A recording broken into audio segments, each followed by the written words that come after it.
Hey guys, स्वागत है आपका crypto news of the week में, जहां हम एक तरफ बात करेंगे कि यूएस के अंदर टैक्सेशन बिल क्या आया है, वहीं दूसरी तरफ बात करेंगे कि लियोनेल मेसी ने क्रिप्टो करेंसी के अंदर क्या कदम रखा है। तो उम्मीद है शुरू करते हैं ये वीडियो।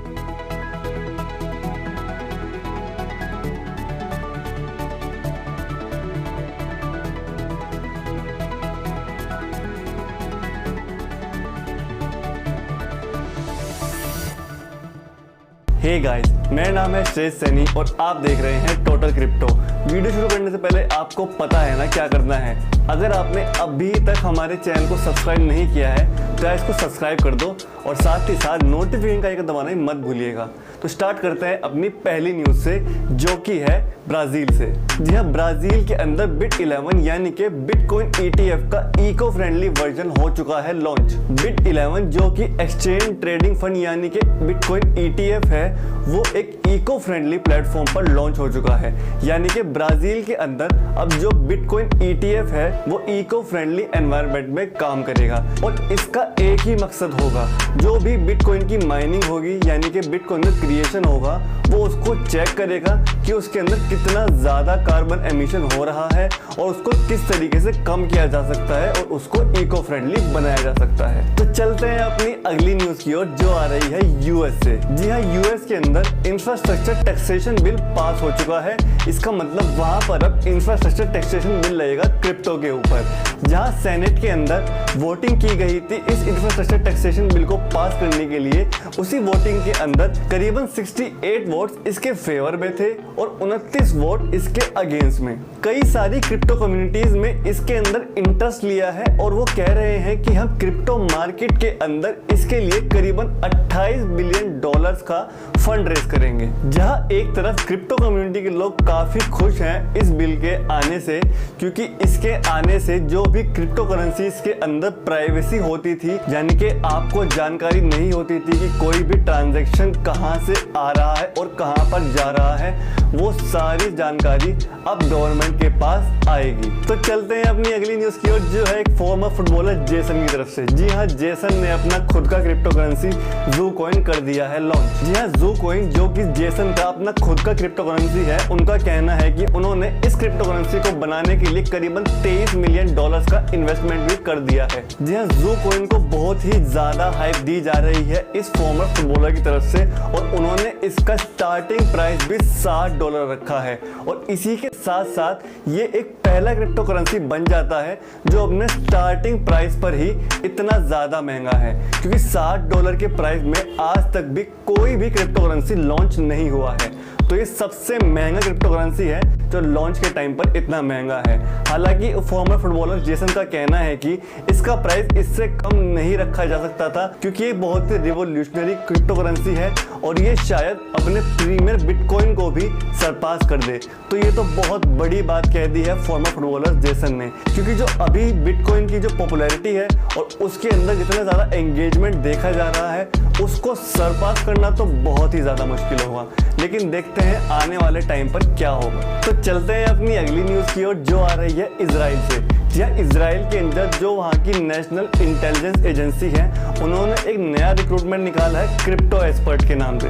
जी हाँ, क्रिप्टो एक्सपर्ट यानी कि क्रिप्टो करेंसी में जो भी एक्सपर्ट बंदा होगा वो अपनी इंटेलिजेंस एजेंसी में उसको रिक्रूट कर रहे हैं। इस जॉब के अंदर जो इजराइल इंटेलिजेंस एजेंसी ने रिक्वायरमेंट बताई है, उसके हिसाब से कैंडिडेट को कम से कम इन डेप्थ नॉलेज होनी चाहिए टेक्नोलॉजी की, एक्सपर्ट होना चाहिए फिनटेक में और ई कॉमर्स, DEF और डिजिटल करेंसी में भी एक्सपर्ट होना जरूरी है। जी हाँ, इजराइल की एक न्यूज़ वेबसाइट की माने तो वहाँ की जो इंटेलिजेंस एजेंसी है वो बहुत अच्छा खासा इंटरेस्ट ले रही है इस क्रिप्टो करेंसी को वहाँ का एक पेमेंट मेथड बनाने में।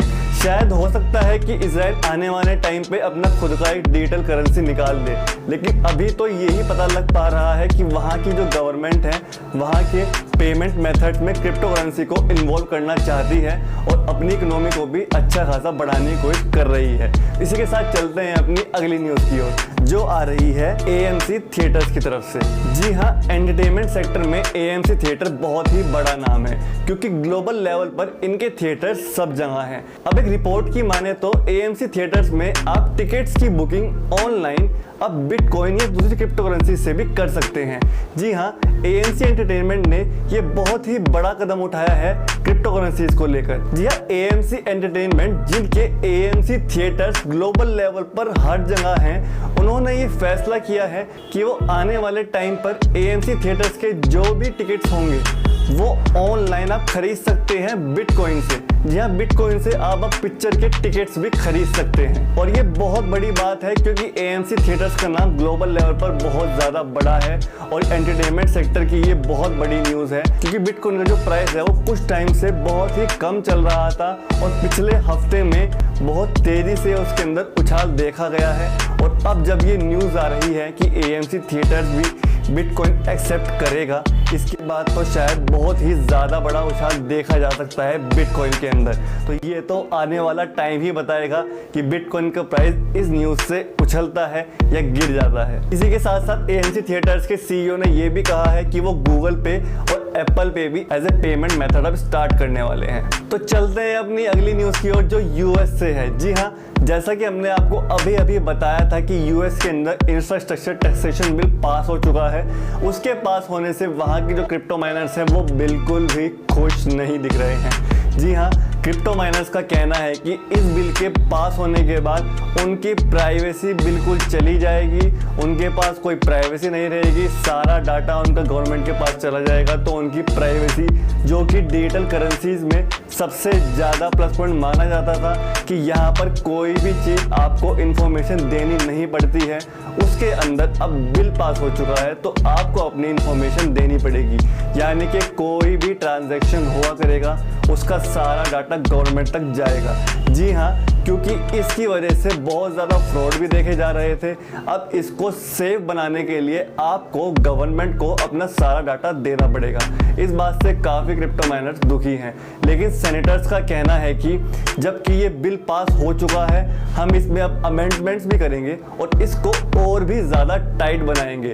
जी हाँ, इसको और ज़्यादा सेफ बनाने के लिए शायद इसके अंदर और भी ज़्यादा आपको दखल देना पड़ेगा और इसके अंदर प्राइवेसी शायद आपकी और भी ज़्यादा चली जाएगी। तो इस टाइम तो क्रिप्टो माइनर्स बिल्कुल भी खुश नहीं है अपनी प्राइवेसी को लेकर, लेकिन देखते हैं आने वाले टाइम पर US सेनेटर्स का और क्या फैसला आता है। तो चलते हैं अगली न्यूज़ की ओर जो है वेनमो की तरफ से। जी हाँ, वेनमो के अंदर आप उसके कैशबैक से अब क्रिप्टोज खरीद सकते हैं ऑटोमेटिकली। जी हाँ, ऑटोमेटिकली क्रिप्टो खरीदने के लिए आपको उसके ऑप्शन कैशबैक टू क्रिप्टो पर जाना पड़ेगा। उस पर जाने से आपका ये जो ऑप्शन है वो एक्टिवेट हो जाएगा, यानी कि जब भी आप वेनमो को यूज़ करेंगे आपके पास कैशबैक आता रहेगा और उस कैशबैक से आपका क्रिप्टो करेंसी खरीदा जाएगा।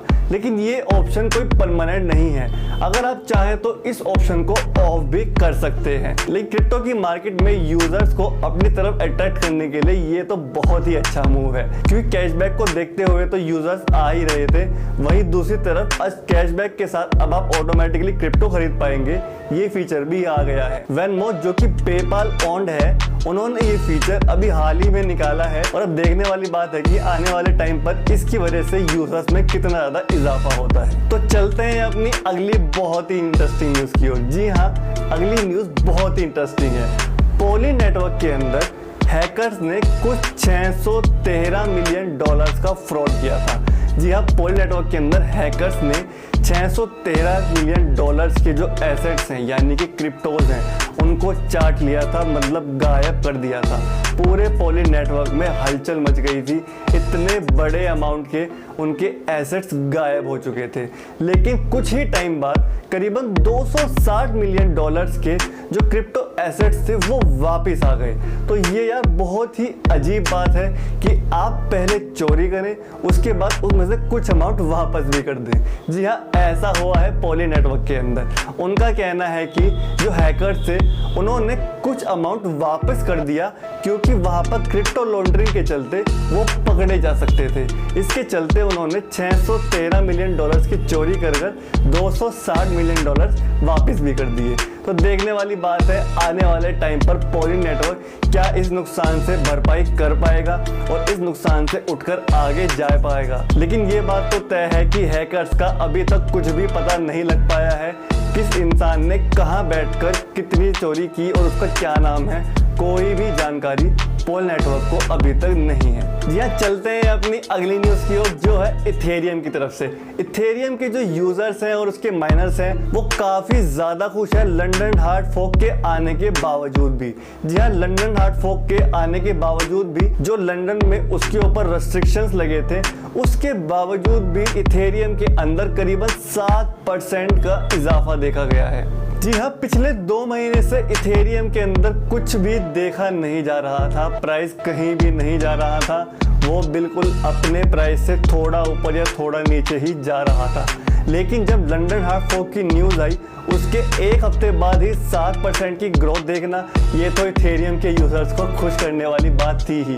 हालांकि इस साल इथेरियम का प्राइस इस साल के स्टार्टिंग से लेकर अब तक करीबन 3 गुना बढ़ चुका है। तो ये तो बहुत ही अच्छी न्यूज़ है इथेरियम के यूजर्स और क्रिप्टो करेंसी के लिए बहुत ही अच्छी न्यूज़ है। तो चलते हैं हमारी आज की आखिरी और सबसे पॉपुलर न्यूज़। जी हाँ, लियोनेल मेसी जो अभी बार्सिलोना से निकलकर PSG क्लब के अंदर आ चुके हैं वो भी अब क्रिप्टो करेंसी से जुड़ने जा रहे हैं। जी हाँ, 34 साल के लियोनेल मेसी ने 2 साल का PSG के साथ कॉन्ट्रैक्ट किया है जिसके अंदर उनको 2 साल तक PSG के साथ रहना होगा, जिसके साथ साथ वहां पर उनको अपने क्रिप्टो करेंसीज के वर्ल्ड को एक्सप्लोर करने का भी चांस मिल गया है। जी हाँ, लियोनेल मेसी को फैन टोकन्स के नाम से कुछ क्रिप्टो करेंसीज दी जाएंगी PSG की तरफ से ही। जी हाँ, उनको ये ऑप्शन मिला है कि वो 2 साल का जो कॉन्ट्रैक्ट है उसको 1 साल तक एक्सटेंड भी कर सकते हैं। इसी के साथ साथ उनको एक वेलकम ऑफर के तौर पर करीबन 30 मिलियन डॉलर्स के एसेट्स दिए हैं फैन टोकन्स के नाम से। अभी तक PSG ने ये नहीं बताया है कि पर्टिकुलर नंबर क्या होगा इन टोकन्स का, लेकिन ये बताया जा रहा है कि 25 से 30 मिलियन डॉलर्स का प्राइस तो इनका होगा ही, जिसमें से काफ़ी बड़ा चंग लियोनेल मेसी को मिलने वाला है उनके वेलकम पैकेज के तौर पर। वहीं दूसरी तरफ PSG का ये भी कहना है कि उनका जो फैन टोकन है उसने अपना ऑल टाइम हाई भी मार दिया है लियोनेल मेसी के PSG में आते ही। जहां उसका प्राइस पहले काफ़ी कम था, अब वो ऑल टाइम हाई $60 पर आ गया था, लेकिन उसके कुछ ही टाइम बाद वो गिरकर करीबन 41 से $43 पर अब चल रहा है। लेकिन ये तो देखने वाली बात है ही कि मेसी के आने की वजह से PSG क्लब के अंदर हलबली मच चुकी है। उनके पास बहुत ही तगड़ा रेवेन्यू आ चुका था मर्चेंडाइज से भी, और अब यहाँ पर शायद फैन टोकन से भी उनको बहुत ज़्यादा फायदा होने वाला है। तो ये थी हमारी इस हफ्ते की crypto news of the week. आपको ये वीडियो कैसी लगी कमेंट सेक्शन में ज़रूर बताइएगा। मिलते हैं आपसे बहुत जल्द अगली वीडियो में, तब तक के लिए बाय बाय।